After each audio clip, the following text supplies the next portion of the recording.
Hello, everyone. I am Gertrudis Achekar. As a professional, I have the best of two worlds. On one hand, more than 20 years of experience in the financial industry, and on the other, the skills and superpowers of an associate certified coach. I specialize in leadership, emotional intelligence, and positive intelligence. Today, we are going to talk about how to change others' perception of you. We'll go over insights and practical steps. I'll start with an introduction, then insights on perception, how to change others' perception, and the key takeaways.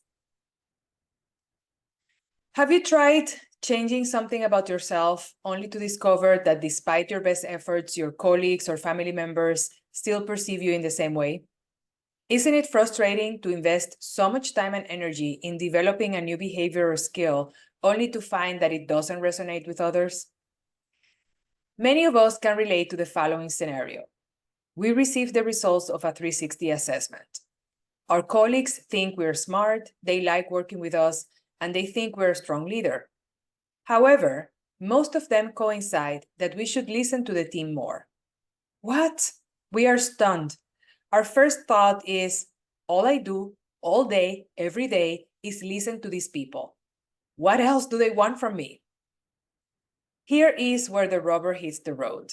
Perception is reality. Regardless of how much effort we believe we are making, if others are not perceiving the intended behavior, it is as if we are not doing it at all. According to Marshall Goldsmith, in his book, What Got You Here Won't Get You There, changing others' perception of us and our behavior is more challenging than changing the behavior itself. We need to get 100% better to get 10% of the credit from our coworkers. Ooh, ouch. This is due to something called cognitive dissonance, which is the state of having inconsistent thoughts, beliefs, or attitudes, especially as relating to behavioral decisions and attitude change. So, are we doomed to continuously try and only get a slight shift in others' perception of us? Not at all. Marshall Goldsmith suggests that openly communicating our efforts to change significantly increases the likelihood of improving others' perceptions of us. So start campaigning for yourself. I can sense some of you squirming in your seats as you contemplate the idea of broadcasting your efforts. Yes, you must tell people that you are trying to change, and not once, not twice, not thrice, as many times as necessary to shift others' perception of you. The beauty of this approach lies in its simplicity. We are merely keeping others informed about the work we are doing to improve our behavior. Here is something else that Marshall Goldsmith explains in his book, What Got You Here Won't Get You There. When we actively seek input from those whose opinions matter to us, the likelihood of changing their perception significantly increases. They start to pay attention to see if we are acting on their suggestions. They are now part of the solution and to a certain extent are walking the path with us. So how do we go about managing perceptions in the workplace in a way that is authentic to us? Start by apologizing and seeking people's support. Using the example of not being a good listener, gather your team and let them know that you heard the feedback. Tell them that you are sorry you made them feel as if their ideas didn't matter. That was not your intention, and that you will try your best to become a great listener. Enlist them to help you. You could ask them, what does an amazing listener look like to you?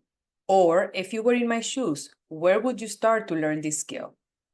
When they answer, the only words you're allowed to say are thank you. Second, consistently communicate your efforts. Incorporate a daily routine to mention what you're working on and what you are doing to improve.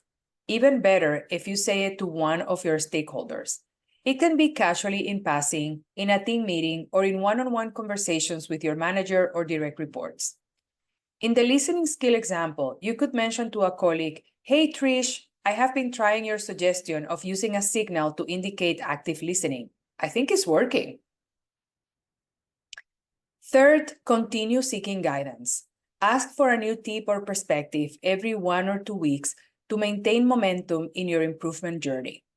This will also have the additional benefit of giving you a potential topic of conversation as you look into increasing your network. And you will also have the information for the daily mention of what you're doing to improve. For example, during a meet and greet with a new colleague, after exchanging pleasantries and career information, consider asking, I am working on improving my listening skills. What works best for you? Last but not least, think marathon, not sprint. It took you several years to create the reputation you have now, including your shortcomings, such as not being a good listener. Your long-term goal is to upgrade both the specific area of improvement and the perception others have of that behavior until it is no longer a priority. Create short-term measures and even games to keep yourself motivated. If spreadsheets and reports are your things, you can create a dashboard to track your progress. Or recruit an accountability partner. Most importantly, prioritize consistency over perfection. If you missed a day or a week, restart. We all fall off the wagon. The brave dusts off, climbs back, and continues. It is possible to change how others perceive us, but it requires consistent effort over time. Investing time and energy into improving our skills and behaviors, as well as actively promoting these changes, yields long-term benefits. If we want to use our improved self for the good of others, we must update their perception as well. Otherwise, they will continue to perceive outdated versions of ourselves, and our improvement efforts would have been in vain. Using the example of becoming a better listener, why did you decide to take the feedback and improve this skill and behavior? What is your ultimate purpose? Perhaps you want to connect deeper with your team, friends, and/or family members, or you want to become a better leader so you can increase your scope of influence. To realize your ultimate purpose, people must see and perceive your improved skills and behavior. Apologize for your shortcomings, ask for help, share your improvement journey, and prioritize consistency over perfection.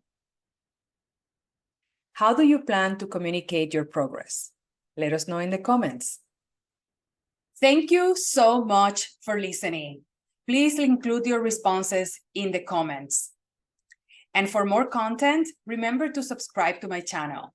See you again soon.